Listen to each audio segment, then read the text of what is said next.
Chris Christie. So Chris Christie, as a lot of you guys know, he's viewed as this high-minded, independent man in the middle, and he's, and honestly, I'm going to keep it real here. I'm kind of scared that whenever it is we have the next Republican president, he's one of the major threats, Chris Christie. Because as soon as the Republican Party gets more sane, which is inevitable at some point, because they're just going to keep losing elections until they become more sane. So when the Republican Party becomes more sane, people like Chris Christie are going to be a major threat. But he's viewed in the Washington bubble as, so high-minded, independent thinker, straight shooter, straight shooter. That's the main, everybody said, my mom loves Chris Christie. I'm such a straight shooter. Yeah, except he's not. That's the problem, right? I mean, he went crying to the federal government, I need you, big government, we had a hurricane, I need 100% reimbursement. So when it's him, he doesn't want to pull himself up by his bootstraps, he'll run to the federal government for help. But when it's for you, if you need Social Security disability, or you need Medicare in your old age, he doesn't care, he wants to gut that program, he wants you to pull yourself up by your bootstraps. So he's a complete and utter hypocrite, right? But he's viewed as this independent, high-minded thinker, and today, he decided he was going to veto the minimum wage increase that was passed in his state.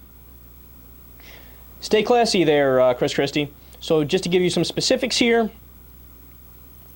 Christie used the veto to send the bill back, which said that they were going to raise the minimum wage, not even to living wage rates. God forbid you actually give people a living wage for working for a living. Why would you do that, right?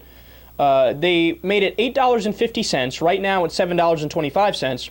So Chris Christie sent it back, and he said, no. Here's what I'll do. I'll do $8.25 per hour, but I want to phase it in over 3 years. Here's the problem. The part of the bill that they passed that he vetoed said, look, we're going to tie the minimum wage to inflation so people don't get decimated as inflation rises, right? Chris Christie said, no, we need to drop that provision that would keep it up with inflation.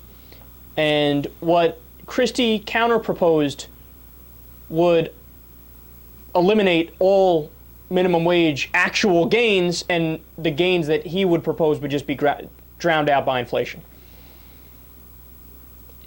These guys are unbelievable, man. So in essence, Chris Christie is saying that he believes a $1 increase in the minimum wage over 3 years is sufficient.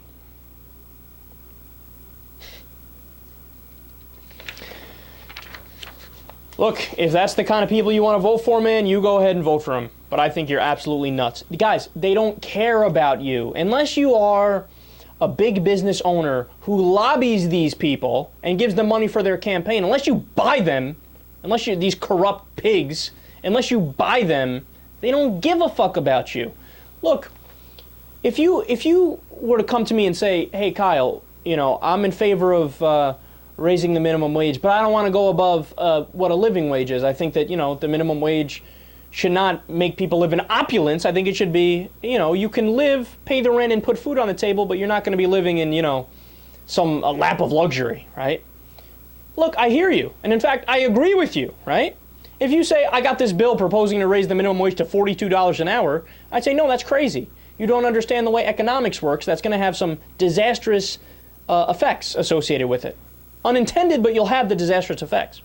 But we're nowhere near that point of the conversation.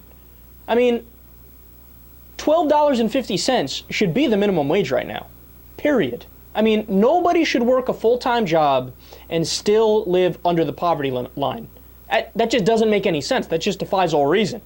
You're going to ask somebody to sacrifice for the good of society, make them work 50-hour weeks, 40-hour, 50-hour weeks, and say, oh, that's nice, but here, you're not going to be able to make the rent and also put food in your stomach. Well, then there's something wrong with society, not something wrong with the person.